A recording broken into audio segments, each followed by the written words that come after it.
दोस्तों, यदि आप लोग ऋषभ पंत को एक अच्छा कप्तान मानते हैं तो वीडियो को लाइक और चैनल को सब्सक्राइब कर दीजिएगा। दोस्तों, आज आईपीएल 2022 का 41वां मुकाबला दिल्ली कैपिटल्स और कोलकाता नाइट राइडर्स के बीच खेला गया, जिसमें दिल्ली कैपिटल्स के कप्तान ऋषभ पंत ने पहले टॉस जीतकर गेंदबाजी करने का फैसला किया और सामने वाली टीम यानी कि केकेआर को पहले बल्लेबाजी करने का निमंत्रण दिया। इस महामुकाबले मैच में दिल्ली की टीम ने सरफराज खान और खलील अहमद को टीम से बाहर किया और उनकी जगह चेतन साकरिया और मिशेल मार्श को मौका दिया है। और वहीं कोलकाता की टीम ने 3 बदलाव किए हैं। उन्होंने एरोन फ्रेंच और हर्षित राणा और बाबा इंद्रजीत को टीम में शामिल किया है और वहीं वरुण चक्रवर्ती कोलकाता टीम से बाहर हो चुके हैं।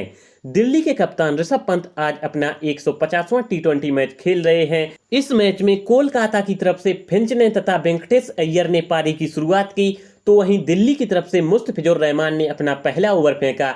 1 ओवर के बाद कोलकाता का स्कोर बिना विकेट के नुकसान पर 2 रन था, लेकिन इसके बाद चेतन साकरिया ने कोलकाता नाइट राइडर्स को पहला झटका दिया।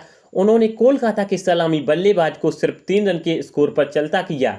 फिंच के आउट होने से पहले उन्हें एक बार जीवनदान मिला था, लेकिन उन्होंने इस जीवनदान का फायदा नहीं उठा पाया। 4 रन के स्कोर पर दिल्ली को पहला झटका लगा। इसके बाद कप्तान श्रेयस अय्यर ने वेंकटेश अय्यर के साथ मिलकर दिल्ली की पारी को संभाला। शार्दुल ठाकुर के 1 ओवर में 11 रन बनाने के बाद उन्होंने अपनी टीम की वापसी कराई। 3 ओवर के बाद कोलकाता का स्कोर 1 विकेट के नुकसान पर 17 रन हो चुका था। चेतन साकरिया ने अपने दूसरे ओवर में भी शानदार गेंदबाजी करते हुए सिर्फ 4 रन दिए। इस मैच में दिल्ली ने शानदार शुरुआत की। ओपनिंग जोड़ी को तोड़ने के साथ ही दिल्ली के गेंदबाजों ने कंजूसी से रन खर्च किए। 4 ओवर के बाद कोलकाता का स्कोर मात्र 1 विकेट के नुकसान पर 21 रन था। इसके बाद अक्षर पटेल ने वेंकटेश अय्यर को आउट करके कोलकाता को दूसरा झटका दिया। कोलकाता की सलामी जोड़ी पावर प्ले के अंदर ही पवेलियन लौट चुकी थी। वेंकटेश अय्यर 12 गेंद में 6 रन बनाकर अक्षर का शिकार बने। उन्होंने बड़ा शॉट लगाकर दबाव कम करने की कोशिश की थी, लेकिन गेंद और बल्ले का संपर्क सही नहीं हुआ। डीप में खड़े चेतन साकरिया ने उनका शानदार कैच पकड़ा और उन्हें पवेलियन की राह दिखा दी। दिल्ली कैपिटल्स के स्पिन गेंदबाज अक्षर पटेल ने टी20 क्रिकेट में अपने 150 विकेट भी पूरे कर लिए। उन्होंने वेंकटेश अय्यर को आउट करने के साथ ही यह उपलब्धि हासिल कर ली थी। अक्षर दिल्ली से पहले पंजाब की टीम का हिस्सा रहे हैं और अपनी किफायती गेंदबाजी के लिए वो हमेशा जाने जाते हैं। और इसके बाद कुलदीप यादव ने कोलकाता की टीम को लगातार 2 झटके दिए। उन्होंने पहले बाबा इंद्रजीत को रोमैन पवेल के हाथों कैच आउट कराया, फिर नए बल्लेबाज सुनील नारायण को भी पवेलियन भेज दिया। बाबा इंद्रजीत 8 गेंदों में मात्र 6 रन बना सके, जबकि सुनील नारायण ने पहली ही गेंद पर खाता खोले बिना आउट हो गए। 8 ओवर के बाद कोलकाता का स्कोर 4 विकेट के नुकसान पर 37 रन था। कोलकाता का स्कोर 4 विकेट के नुकसान पर 50 के पार पहुंच चुका था। 10 ओवर के बाद केकेआर ने 56 रन बना लिए थे। कप्तान श्रेयस अय्यर 27 और नीतीश राणा उस टाइम 10 रन बनाकर खेल रहे थे। इसके बाद कुलदीप यादव ने श्रेयस अय्यर को भी आउट कर दिया और कोलकाता को 5वां झटका दिया। इसके साथ ही कोलकाता की आधी टीम पवेलियन लौट चुकी थी। अब आंद्रे रसल और नीतीश राणा कोलकाता के लिए बड़ा स्कोर बनाने की जिम्मेदारी के साथ क्रीज पर मौजूद थे, लेकिन कुलदीप यादव ने इस मैच में दूसरी बार 1 ओवर में 2 विकेट लिए। कप्तान श्रेयस अय्यर के बाद उन्होंने आंद्रे रसल को भी आउट कर दिया। रसल ने सिर्फ 2 गेंदों का सामना किया और अपना खाता खोले बिना पवेलियन लौट गए। दिल्ली के कप्तान ऋषभ पंत ने रसेल को स्टंप आउट कर दिया था। कोलकाता की बल्लेबाजी एक बार फिर से फ्लॉप रही। इस मैच में आंद्रे रसल कुछ भी खास नहीं कर पाए और 15 ओवर के बाद कोलकाता की टीम का स्कोर 89 रन हो चुका था। 6 बल्लेबाज पवेलियन लौट चुके थे और अब नीतीश राणा के साथ रिंकू सिंह टीम को संभालने की कोशिश कर रहे थे। 6 विकेट के नुकसान पर कोलकाता की टीम का स्कोर 100 के पार पहुंच चुका था। रिंकू सिंह और नीतीश राणा अपनी टीम को सम्मानजनक स्कोर तक पहुंचाने की कोशिश कर रहे थे। 16 ओवर के बाद कोलकाता ने 102 रन बना लिए थे और इस मैच में नीतीश राणा ने अपने आईपीएल कैरियर का 15वां अर्धशतक लगाया। वो जब बल्लेबाजी करने के लिए आए थे तब कोलकाता की टीम का स्कोर 35 रन था और उस टाइम 4 विकेट गिर चुके थे। कोलकाता की टीम 19 ओवर के बाद 144 रन बना चुकी थी, लेकिन दिल्ली की तरफ से मुस्तफिजुर रहमान ने आखिरी ओवर फेंका और उन्होंने इस ओवर में 3 विकेट झटक लिए, जिसकी वजह से कोलकाता एक बड़े स्कोर तक पहुंचने में नाकाम रही और कोलकाता ने सिर्फ और सिर्फ 146 रन बनाई और दिल्ली के सामने 147 रन का लक्ष्य रखा।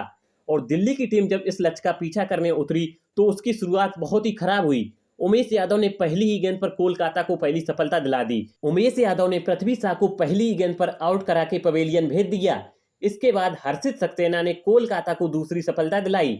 146 रन के छोटे स्कोर का बचाव करते हुए कोलकाता की टीम शानदार लय में दिख रही थी। शुरुआती 2 ओवरों में 2 विकेट लेकर कोलकाता ने मैच में वापसी की और अब दिल्ली के बल्लेबाजों पर बड़ी साझेदारी करने का दबाव बन रहा था। चौथे नंबर पर ललित यादव को बल्लेबाजी करने के लिए भेजा गया। दिल्ली के 2 विकेट गिरने के बावजूद डेविड वार्नर आक्रामक अंदाज में बल्लेबाजी कर रहे थे।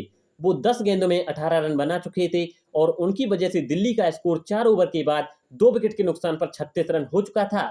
पावर प्ले में दिल्ली की टीम ने 2 विकेट के नुकसान पर 47 रन बनाए। पृथ्वी शॉ और मिचेल मार्श के आउट होने के बाद डेविड वार्नर और ललित यादव ने दिल्ली को तीसरा झटका नहीं लगने दिया।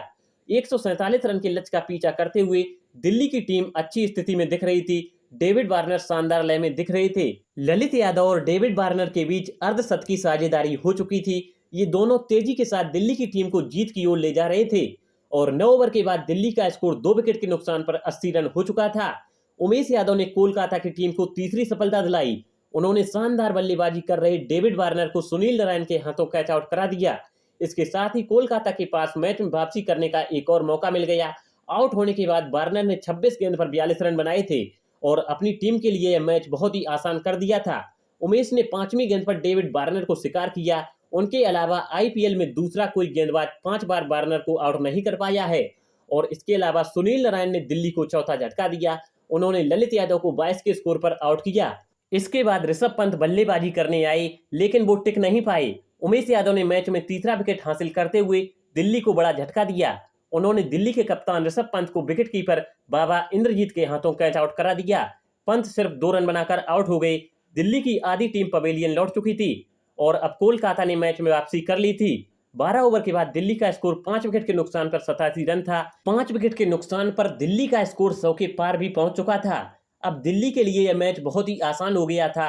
अक्षर पटेल शानदार लय में दिख रहे थे तो वहीं रोमन पवेल सही तरीके से उनका साथ निभा रहे थे। 15 ओवर के बाद दिल्ली का स्कोर 113 रन हो चुका था और इसके बाद 113 रन के स्कोर पर दिल्ली का छठा विकेट गिर चुका था। अक्षर पटेल 17 गेंद में 24 रन बनाकर रन आउट हो गए थे। अब रोमन पवेल और शार्दुल ठाकुर के ऊपर मैच जिताने की जिम्मेदारी थी और रोमन पवेल ने इस जिम्मेदारी को बखूबी निभाते हुए छक्का लगाकर अपनी टीम को 4 विकेट से जीत दिला दी। दिल्ली के कप्तान श्रेयस अय्यर 19वां ओवर करने आए थे और उनके ओवर की आखिरी गेंद पर रोमन पवेल ने छक्का लगाकर अपनी टीम को जीत दिला दी। इस सीजन में कोलकाता की टीम दूसरी बार दिल्ली से हारी है। इस हार के साथ ही कोलकाता के लिए प्लेऑफ की राह बहुत ही मुश्किल हो चुकी है। तो दोस्तों ये थे इस मैच के हाईलाइट टर्निंग पॉइंट जिनको मैंने आपको इस वीडियो के माध्यम से बता दिया। यदि आपको ये वीडियो पसंद आया हो तो वीडियो को लाइक और चैनल को सब्सक्राइब कर दीजिएगा।